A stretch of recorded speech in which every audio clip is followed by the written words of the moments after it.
Screen. So my name is Dimitri, and I'm here to talk to you about CLion and what it looks like. So throughout this webinar, we're going to go through a single scenario of looking at the various features. Now, CLion is a cross-platform IDE. I'm going to be using Windows here, but it works just as fine on Linux and Mac OS as well. And at the moment, it targets the CMake build system. So in this regard, what we can say is that whether you're making a new project or whether you're opening an existing project, you're going to be working with the CMake build script. Now, if you have a project in some other format, like for example, you have a project using, I don't know, whatever other IDE, whatever other build system, you can actually import the project from sources, and that way, CLion will try to actually generate the CMake script for you. But for this demo, we're going to go with a brand new project, and we'll call this one Hello CLion. So I'm going to launch that. And before we talk about the actual editor and CMake and all of that, I want to jump into the settings and look at some of the ways that you can actually customize CLion to sort of fit your development practices, fit the way that you prefer to work. So first of all, kind of the high-level option is the theme. This determines the look and feel of CLion as a whole. So for example, many of you might have seen our other IDEs which use the Darkular theme. That is a purely kind of black theme. That's actually a theme that I prefer to work with, but we'll use a brighter theme for the webinar, so I'll switch back to, for example, a Windows setting. So this lets you customize the way that things look and feel on the outside. And of course, there's plenty of customization when it comes to actually editing the code. So let's take a look at some of that. If we go into Editor and then let's begin with colors and fonts, you will see that here, so up above we have themes, and here we have schemes. So the idea of schemes is that you can specify a set of setting related to text presentation, and you can save it as a separate bundle. So in my case, I have a scheme called My. And as you can see, when I select it, I have the font that I'm actually going to use for presenting to you today. Now, apart from the font and obviously the font size and so on, there are plenty of settings related to how things are colored. So for example, in the general settings, we can tune some of the ways in which general text elements are presented. And this is a typical customization form in all our IDEs. You basically have a preview of what you're likely to get. And you can also click one of the elements, and that automatically selects it in the setting for the particular scheme.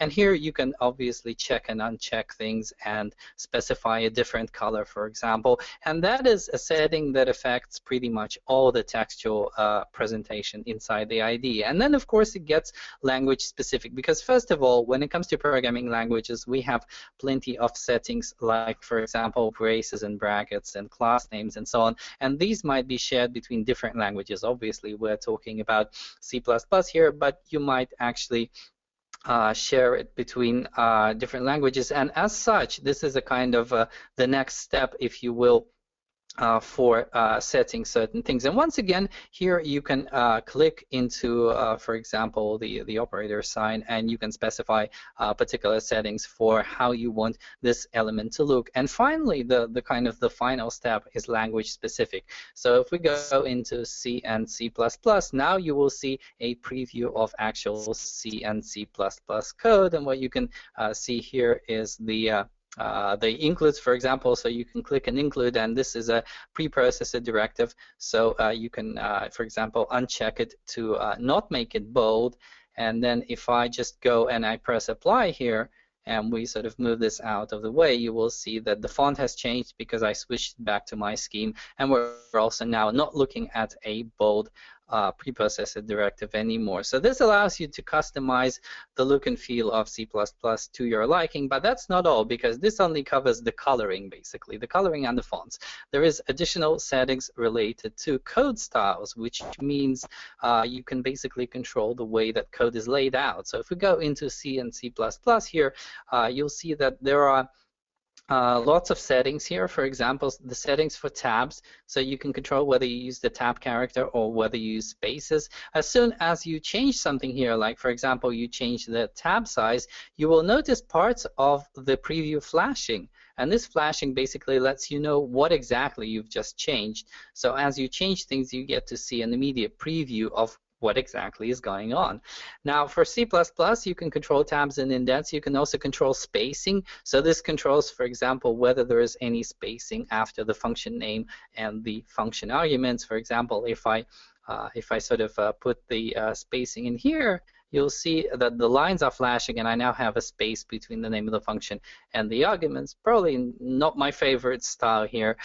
So in addition to that, there's plenty of controls for wrapping and braces, controlling the way that the elements are presented in terms of where the curly braces are placed. There is also controls for blank lines, like for example, you can control how many blank lines you have after include. So if I add a 2 here, that adds an extra blank line after the include statements. And finally, we have a couple of code generation options. These control, for example, if you generate getters and setters for your fields, for instance, what kind of prefixes do you get? And you can also control the top-level declarations order, just in case you're organizing the set of elements as you as you add them or dynamically add them to your code. So these are some of the ways in which you can customize the code style settings. Then there are inspections, because guess what? CLion actually checks your code and it performs all sorts of complicated analyses on what's happening in your code. And here is a way to customize it. So you can choose the severity, whether something is a warning or maybe an error, and you can also choose the scope in which this particular inspection works, and there's plenty of options here that you can tune to your liking. So one thing that I wanted to mention, since as I said, this is at the moment a CMake based IDE is using a CMake project system, in fact, is the toolchain. So let's do a search. You can just type things here and look at the toolchain. So here is the situation with the tools in terms of what you can actually do and configure. So CLion at the moment supports the CMake build system, and it supports its primary support is the GCC and Clang compilers. It uses CMake, which is bundled, meaning that we actually include a version of CMake with CLion, and it also includes a version of GDB that is bundled everywhere except on Windows. Now with Windows, this IDE, the situation with this IDE is a bit different, because if you're running it on Windows, you need the Linux stack. So you need either MinGW or, in my case, Cygwin.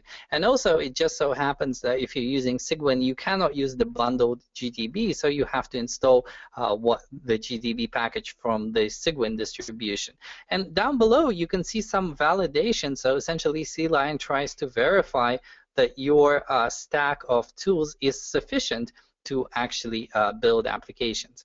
So these are some of the settings that I have. Let me close the settings for now, and we'll jump back into actual code and look at some of the things that you can do in CLion. So the project system for CLion is based on CMake, which means that everything that CLion sees and knows about your project happens in the CMake lists.txt file. That's the CMake kind of primary file for actually defining what the parts of your project are and actually building them. So this is the project model that we work with. As soon as you change something in this project model, what happens is CLion needs to reload the entire file and reabsorb the new information about the project. Like if you added a file, for example, here I just added a blank line. So what it says here is that the CMake project needs to be reloaded, and there are different ways of reloading it. So for example, I can press the link to reload changes, or what I'm going to do here is I will enable automatic reloading, and this will basically make sure that every time I change the CMake list file, CLion actually goes off and reloads the project.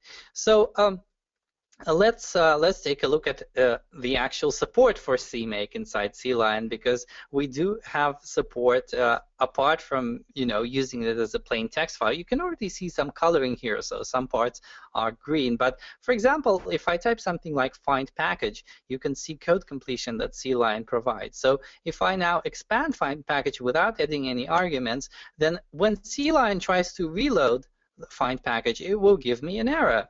So you can see there is an error here saying find package is called with an incorrect number of arguments. So the CMake portion here, the tool window down below, actually will inform you about any errors. And if I add some junk value here, for example, then once again CMake will run, and now it will just give me a warning. It will say that I cannot find sdf.cmake. But of course, if I put something valid in here, then it will reload once again, and now things should hopefully be okay in terms of, so you see the CMake window has entirely disappeared because now there is really no problem. But seeing how we were talking about the CMake window, let's actually take a look at it in some detail. So this is the problem pane. I hope you don't have any issues in CMake, but if you do, they'll be listed here.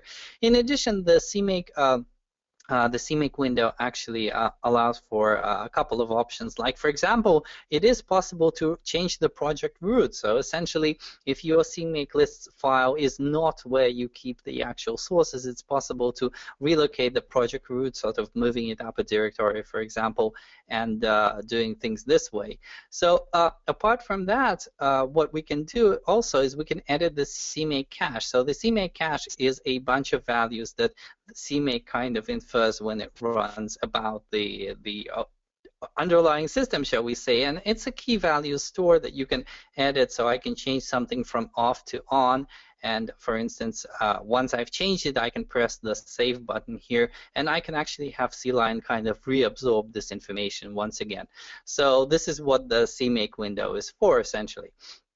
All right, so let me close that for now, and we'll get back to actually maybe writing some code for a change. So let's suppose that I want to add a class. So I want to add a class called person. Now I'm invoking commands here. You'll notice I'm using the keyboard, and down below you will see a pop-up saying what keyboard shortcuts I've used. So I'm using a shortcut to make a class. Let's call it class person. And when I when this window pops up, you will see that there is an option here to add this file to the target. So CLion essentially knows that we have a target called hello CLion, and it says, well, do you want to add this file or not? And I'll keep the check mark here to actually keep it. So I'll press OK, and let's take a look at some of the things that we've just generated. So they might seem a bit predictable in the sense that we have a person.h file, which contains, once again, this template that has been unrolled for the header file is a template that I myself have defined. Then there is the associated CPP file. By the way, notice I'm using the keyboard to navigate between the two related files, kind of back and forth. And then, of course, there is the changes in the CMake list file. Now, I could just click on the CMake list file, but let's use some of CLion's navigation features because, well, why not? So one of the navigation features is a navigation to a file, and here I don't have to type in the full name of CMake list. I can just type CML like so, and notice what CLion does is it just finds something that kind of matches the name. So it matches the name CMake list, and I can press return, and that takes me to a file. And here is the person. Here is the person CPP and the person H added to this particular target. But let's get rid of them for a second because I want to show something else.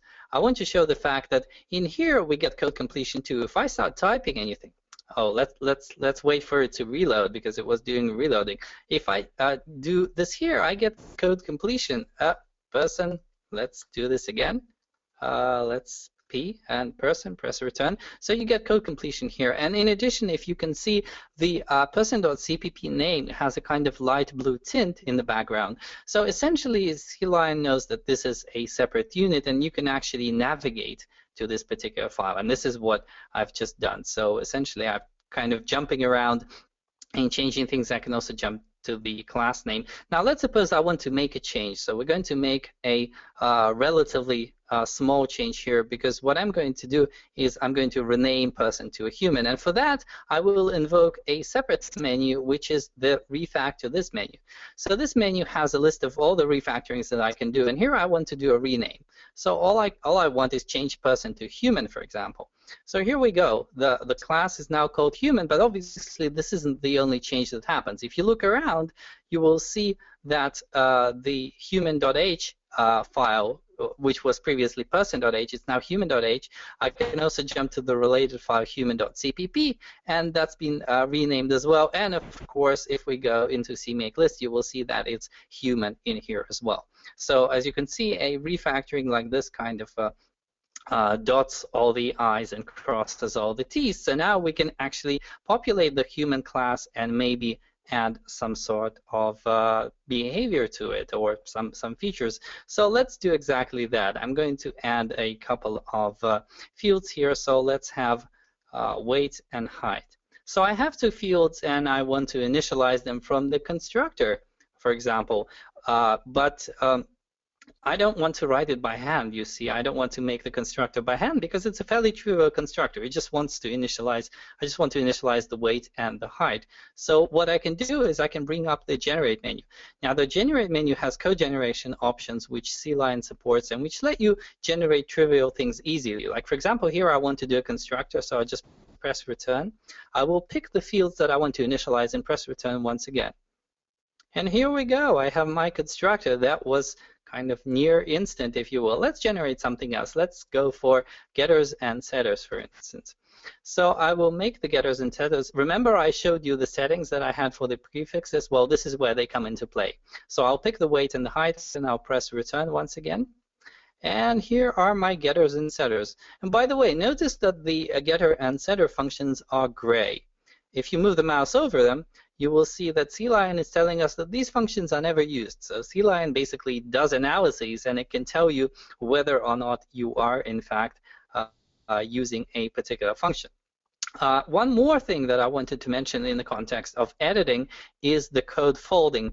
So on the left, you will see these little chevrons with minuses on them. Essentially, these allow you to fold a particular structure. So for example, here I have a get weight function, but if I don't want to keep looking at it all day, I can click here and I can fold it. So now I have an ellipsis here, but if I move the mouse over, you will notice that this is actually, this expands to the actual function preview. And we have this folding on many levels, so certainly on the level of a function, but you can fold an entire class if you want to, like so. You can fold a comment as well, so I can fold my own comment. So once again, if I move the mouse over, I get to see what they actually are. So this is another nicety that we're kind of including in there as a feature. All right, so let's try to build things up a bit more. So I'm going to introduce a base class here. So we'll have a base class of mammal, for example, and in this base class, let's have a protected virtual void function. Let's call it walk.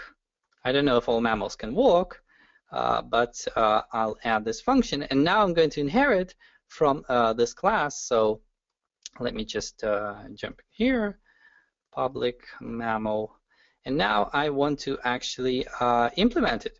So I want to basically get this function implementation. So how do I do it? Well, once again, the generate menu. It's kind of universal. But now I'm going to go into implement functions.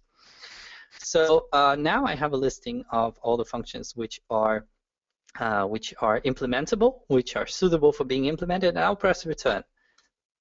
Notice what happened here. We suddenly jumped into the CPP file. But let me explain. This was a walk function, obviously. So if I jump back into the header file, we generated a stub, obviously a function declaration for the virtual void walk function. And then we also generated the actual implementation in the CPP file, and that's where CLion took us. So here at the moment, I'm not really going to implement the walk function. I'll just put a to-do statement. To-do, implement, later. By the way, notice to do is highlighted in blue. We'll make use of this fact a bit later on.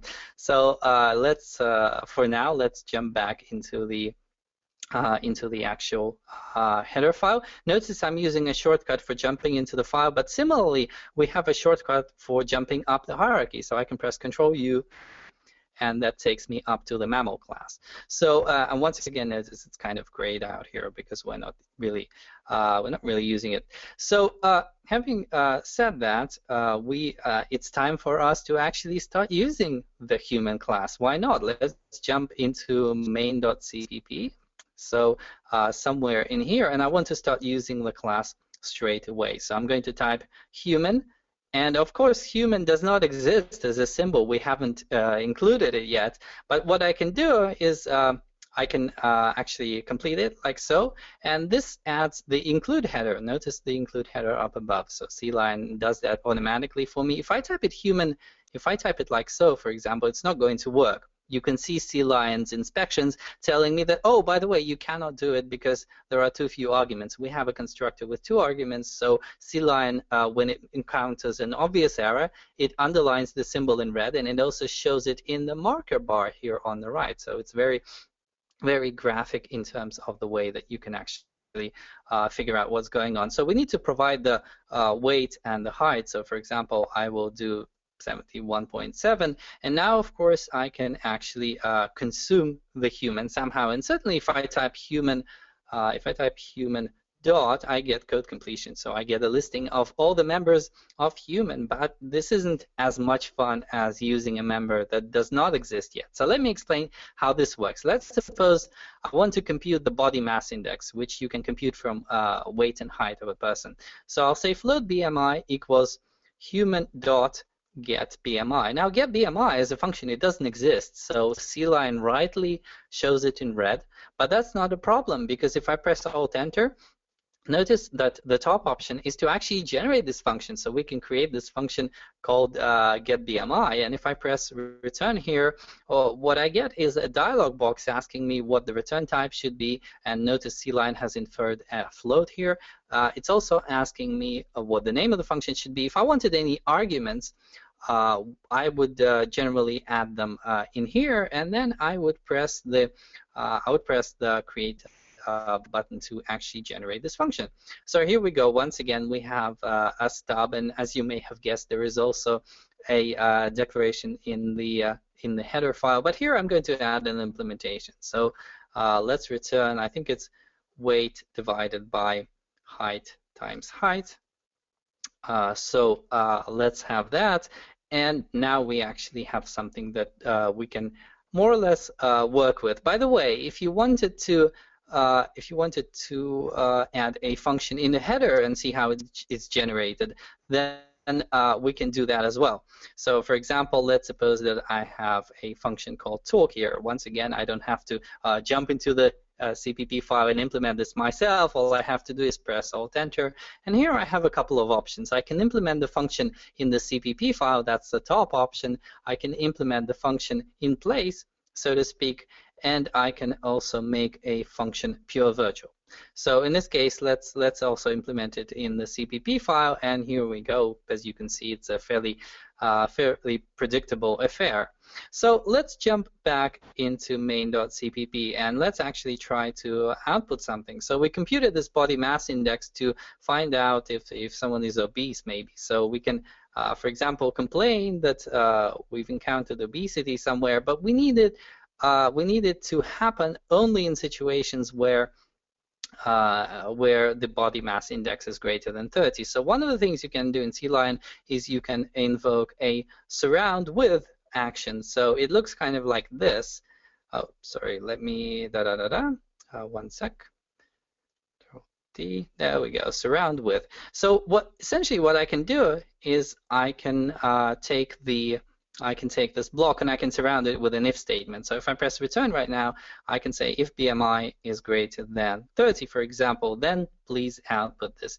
And there are also plenty of other types of templates, like for example, live templates for expanding a for loop, for example. You can kind of see the hint here. So let's imagine, for example, that you have an array of a couple of people. So maybe you have something like an array of human. By the way, notice once again we kind of we're using a type that's not defined here. So let's see if CLion actually helps us in this regard. One sec. STD array. Yeah, there we go. Okay, so you can see that CLion is sort of saying, oh, you know, do you mean to use the array headers? So I'll do exactly that. And then if I say human people, notice if I try to do it like this, if I try to put a human in here, then once again, CLion should rightfully complain at me. See, underline access elements and initialize it because this is not valid. And this kind of shows how well CLion actually treats template code, because what we need to do is we need to provide the number of elements right in the template argument. So now it's fine. Now there is no complaint. And then, of course, I can use that for loop that I wanted to show you to actually iterate over all the people, although we only have one person. So this is an example of a live template that I'm expanding. It's called for, and you can press the tab character to sort of jump from one element to another. Here I can say, for example, that I want to go to people size, and then here I could output something like, for example, people at I dot get BMI. So I could do the get the BMI index and output it here. So live templates let you generate large chunks of code, and you can also customize the entire thing, meaning that, for example, if I go into live templates here and I jump into C++, so here is the for template. Here it is, and as you can see, it's defined as follows. But for example, if I want the prefix increment as opposed to postfix, I can just edit it here. So I can put the pluses in here and press OK and kind of run it. So now if I press 4 again, you'll notice that it's a prefix. And also notice how it was an I here and it's a J here. Very convenient. No clashes in variable names. So templates, they just make your life a bit easier by automatically generating all the stuff.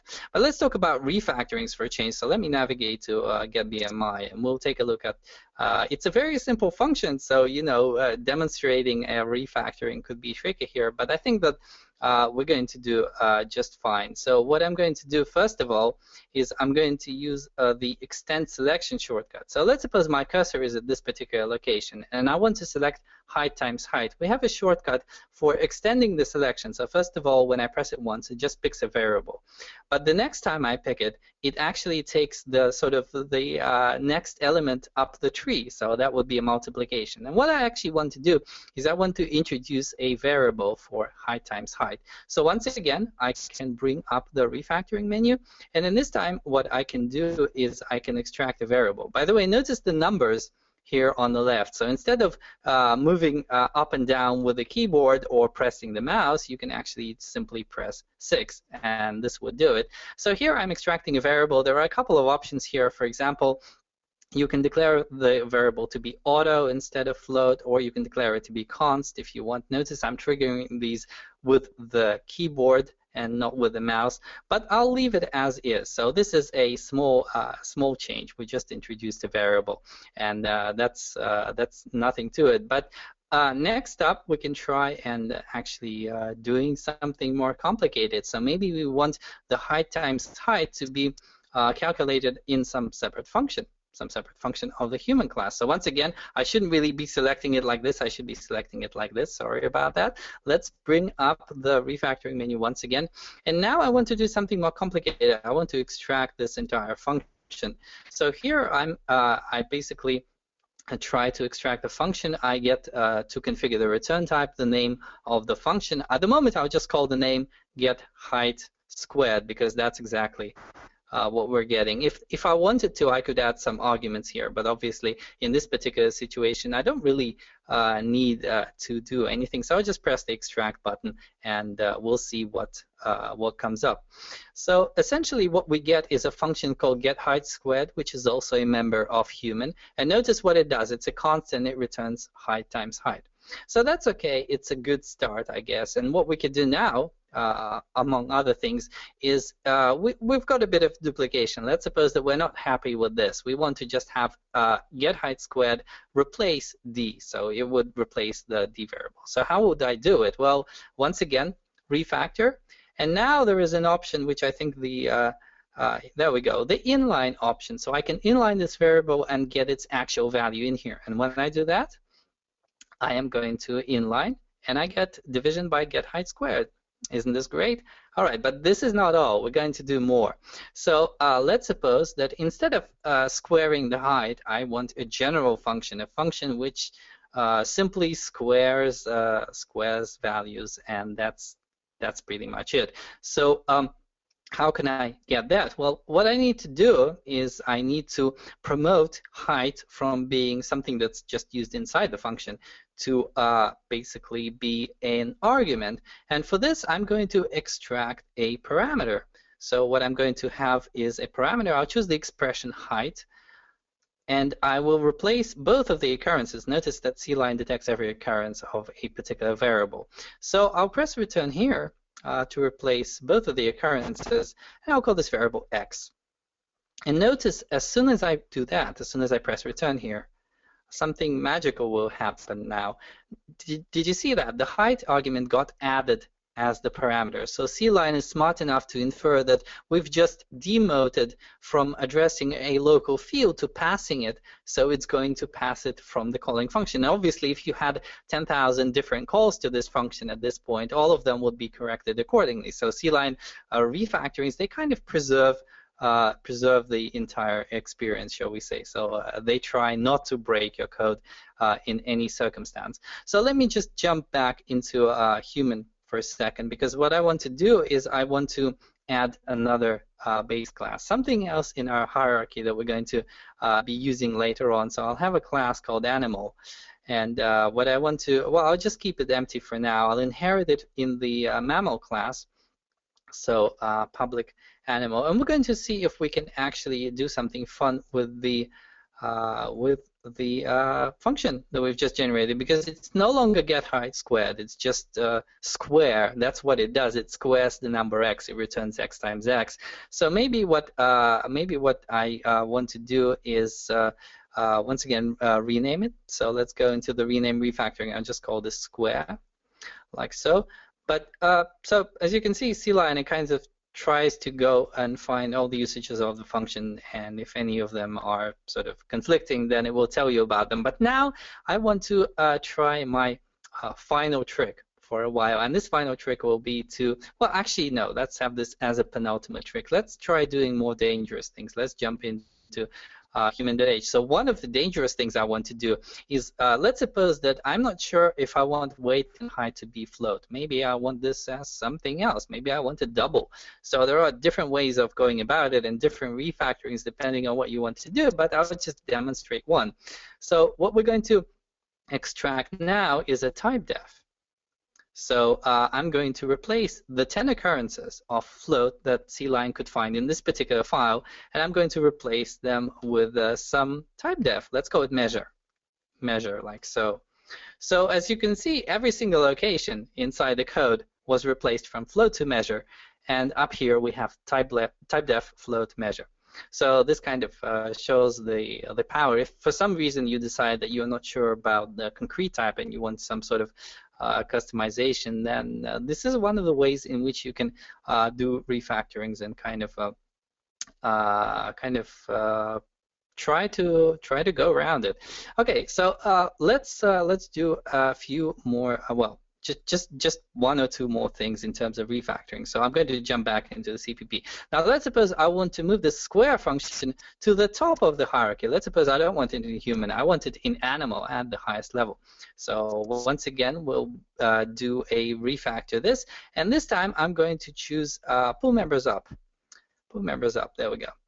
All right, so what's happening right now is it's essentially letting me relocate the definition of square from some derived class to anywhere up the hierarchy, and I've got animal and mammal to choose from. So I'll choose animal, and I'll press pull, and just sit and wait while the magic happens. All right, so as you can see, what happens right now is animal class now has the square function. And if we jump into the actual definition, you'll see that the definition is now animal : square.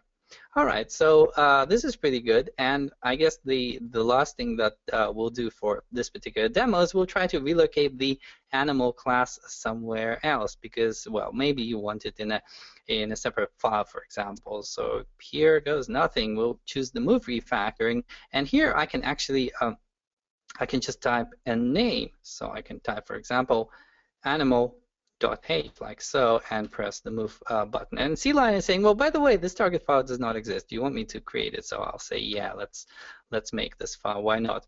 And do I want to move the class member declarations? Yes, please. So let's see what this does. Ta-da! Well, you could have expected just as much. I mean, it's simply taken the code and relocated it to the appropriate location. So let's jump back to human and see if everything is okay, because you might have to alt enter at some point. So yeah, this is the only thing that's kind of fell through the cracks, so to speak, the reference to the animal class, but I mean that's no biggie. I was expecting CLion to kind of auto import it for us, but that's okay. Let's just add it in here for completeness sake, and also show some extra code completion that you can do. So oh, actually, wait, I know why it's not doing it. Here's the thing. Let's go into the CMake list and verify that the file was actually added, and as you can see, it wasn't, because, well, there was no question about like what target do you want it to be part of. So we'll add animal.cpp, and now the reindexing happens, and we should be okay in just a moment. So by the way, one other form of navigation that I wanted to show is just going to a class. So there is an option to, well, at the moment we're going to a file name, but we can go to a class, and I can type in the class name, for example. Well, in this case we want animal, so I can type animal, press return, and this takes me directly to the header file. So if we now jump back into the human, let's think about the way of doing it the most cleanly, like so, I guess. So now we can actually press alt enter. There we go. Let me move up here. Yeah, there we go. Finally, we've got our include. So now, hopefully, the application should be built, because the next thing I want to show is debugging, because CLion comes with GDB, and it's you may have guessed the reason for that. It's debugging support. So let me show you how that works. So debugging lets you basically put in breakpoints and then investigate the state of the variables. And before we debug something, I want to explain the business of configurations for purposes of debugging. So essentially, our CMake list file has this target called hello CLion. So CLion itself will find all the targets, and it will make build configurations out of them. However, it's also got a magical build all configuration. You can kind of guess what this does. This basically builds, you know, every single configuration that you've got in there. But if you want to do debugging, you need to specify which one you actually want. So in this case, we want hello CLion. So let me move back into main.cpp and press the debug button. We might have some build errors at the moment, but I'm hoping not. Let's take a look at what is going on here. So somewhere we duplicated a declaration. Actually, this if I remember correctly, let me take a look at the associated file. So strange. Well, okay, let's see if we can relocate this to animal.cpp. Maybe that will make CLion happy. Ta-da, like so. So there we go. Let's go again. It wouldn't be any fun if we would just build something on the first try. All right, so here comes debugging. We just hit a breakpoint that I've added previously. So we're now kind of pausing the execution of the application. By the way, if you want to see the application itself, then because we're debugging, there is a separate window. Here it is.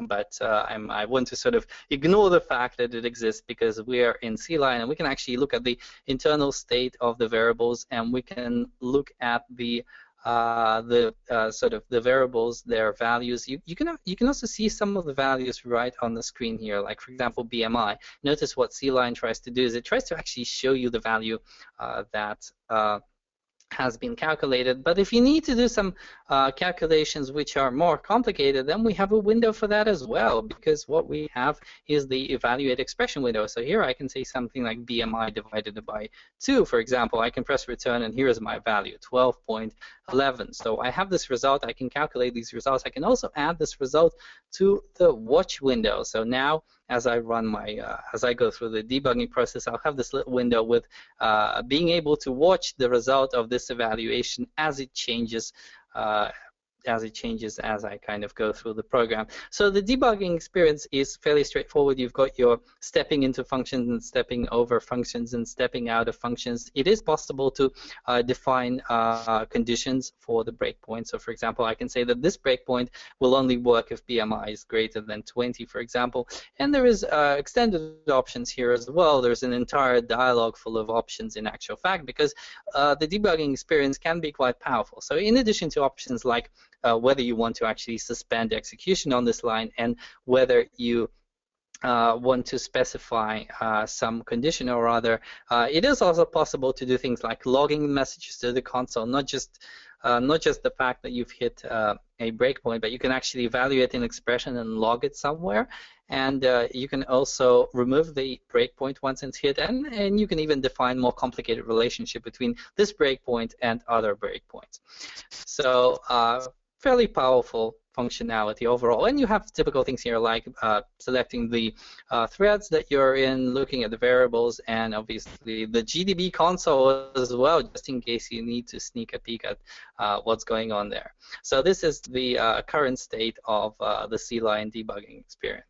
All right, so we've already seen quite a bit, but let me show you one thing that I particularly like. If we, instead of debugging, if we just run the application, if I just press the play button, can you see that we're not popping up a separate window? So if you're just running your application and it's a console application, we just show it right inside the window. And just in case you're wondering, well, can I get user input here? Well, let's actually try it. Let's do a name, and let's do an input for that name. So read it from the command line, and let's stick it here. So hello world is too boring. Let's have hello name in here. And once again, I can run this right inside CLion by pressing the appropriate button or shortcut. And here I can type the actual input. So I can type my name, Dimitri, and I can press return, and it says hello, Dimitri.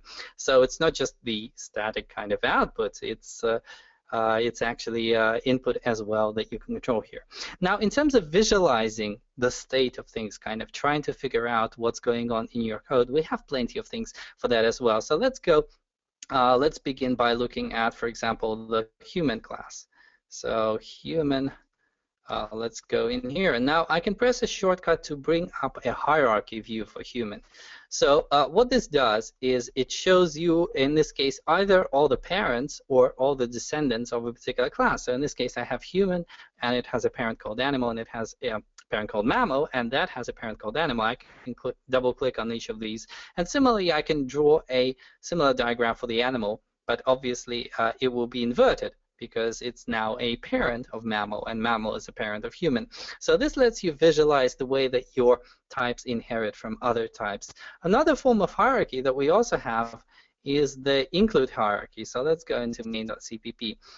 So the include hierarchy basically shows you the include files, the files that you're including, but it also shows you the files that they are including, and so on and so forth, almost to infinity. And obviously this is great for investigating what exactly have you just included as you've been working with the code. And of course, at each point you can double click the file and see what's actually being what you've actually included as a byproduct of this rather large and complicated include chain. So another thing for visualizing stuff is the file structure window. So if we once again go into human, and I'll just use a shortcut here. So the file structure window is a visualization of the structure of the file that you're currently working with. So essentially, as you can see here on the left, I have a type def, and then I have two different types, and these types have functions, they have fields, and it's all very nice and colorful. And if I click on one of these, notice that I get automatic navigation to this particular location. So essentially it's kind of tied, and you can do it bidirectional. So for example, if I click set weight here, then set weight is selected in the hierarchy renderer as well. So regarding, since we're looking at a large assortment of tool windows, I just wanted to mention the some of the other tool windows that are kind of available, shall we say, and I actually wanted to mention the mechanism which we use for switching the windows. So you may have noticed I used the shortcut Alt-7 to go to a window, and I can hide it with that same shortcut once again. I can bring up the project structure with Alt-1. So this is one of the ways, but we have a tool called the switcher as well.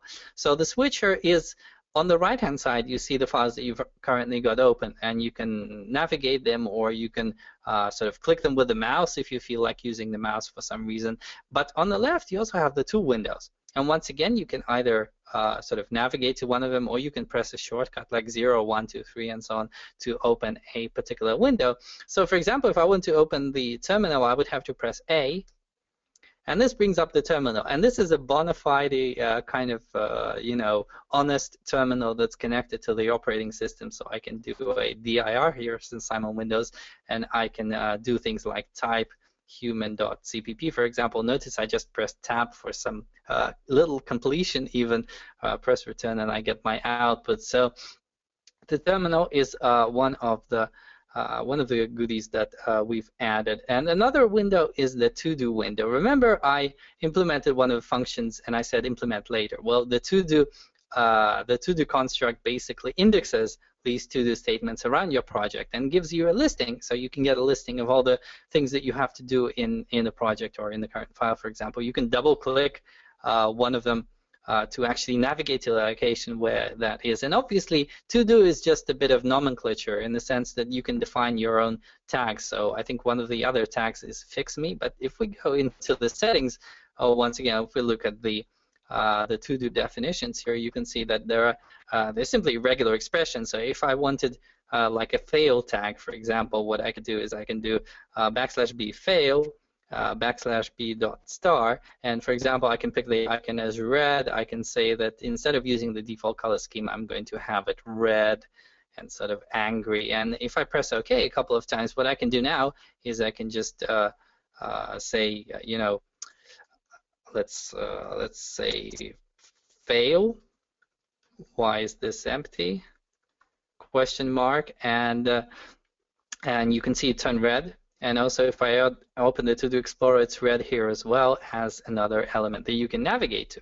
So this is one, once again, one of those little niceties that we've inherited as a virtue of using the IntelliJ IDE framework. So essentially, our IDE is based on a platform which is over 10 years old, so it's quite mature, and it gives you lots of things almost for free, like, for example, integration with source control. That's something that you just get out of the box because we've had it for ages, and it's kind of it's been transmitted to us through the generation, so to speak.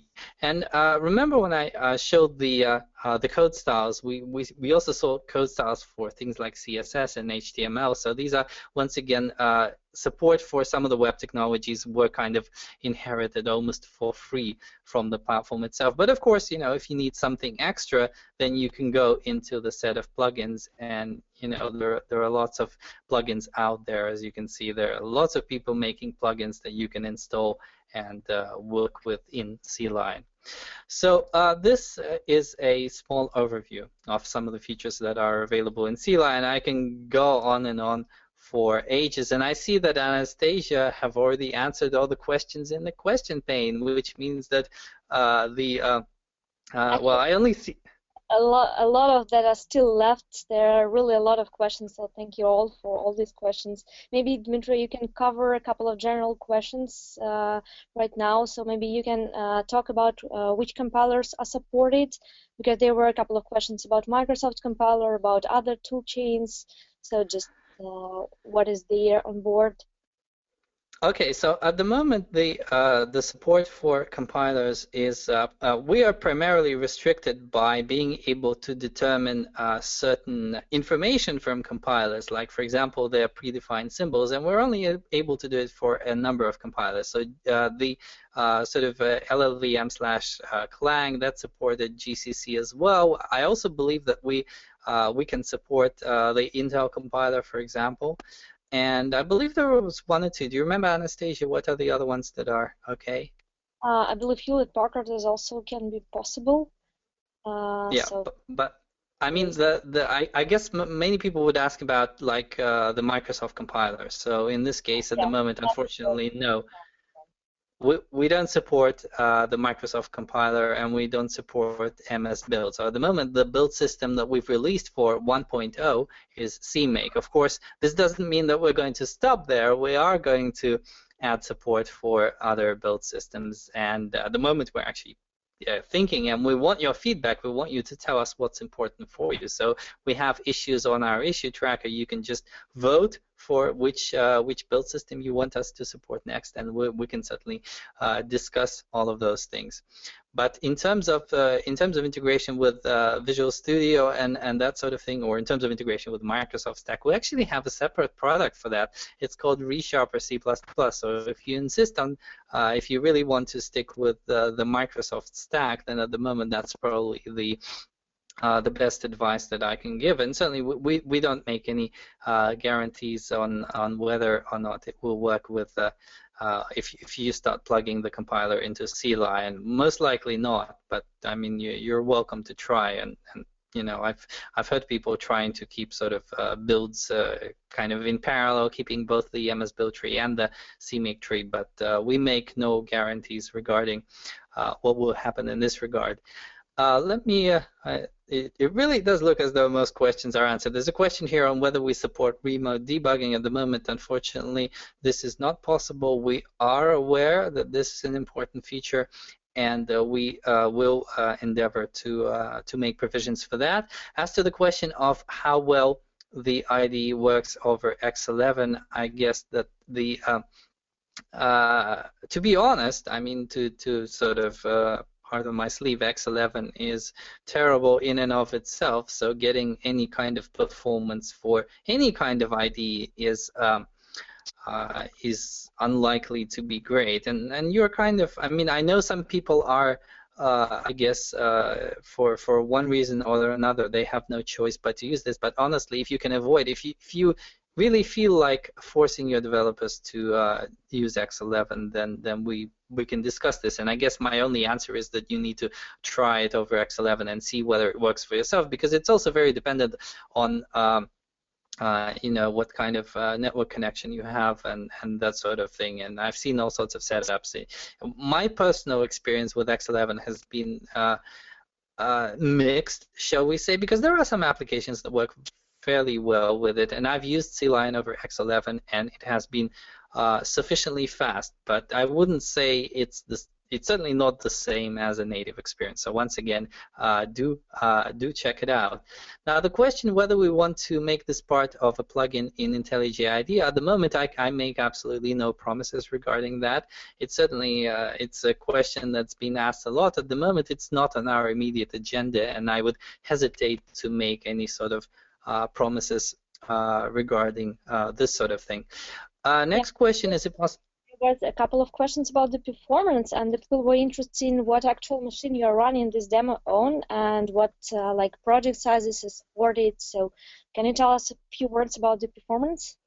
Yep. So if you want to know my machine, it's a fairly weak machine. It's got like 8 gigs of RAM, and I think only about 2 gigabytes are allocated to CLion. That's actually the default setting for the kind of the Java heap size in CLion if you install it. That's our system requirement, which is 2 gig. Of course, I've also run it on mid-size and kind of large projects where, because CLion is 64-bit, it can in fact consume more RAM if you give it more RAM, or if you don't give it enough RAM, then guess what? It's going to swap to disk, and the results of that are that you know, if you perform a search on a type within a gazillion types, and if we have to read that from disk, it might not be fast at all. So it is very difficult to talk about performance, and the reason is that I can write a hello world that is blazingly fast, or I can write a hello world that includes a couple of boost headers, which in turn include a couple of dozen boost headers, and then the performance will not be as fast. So it's not directly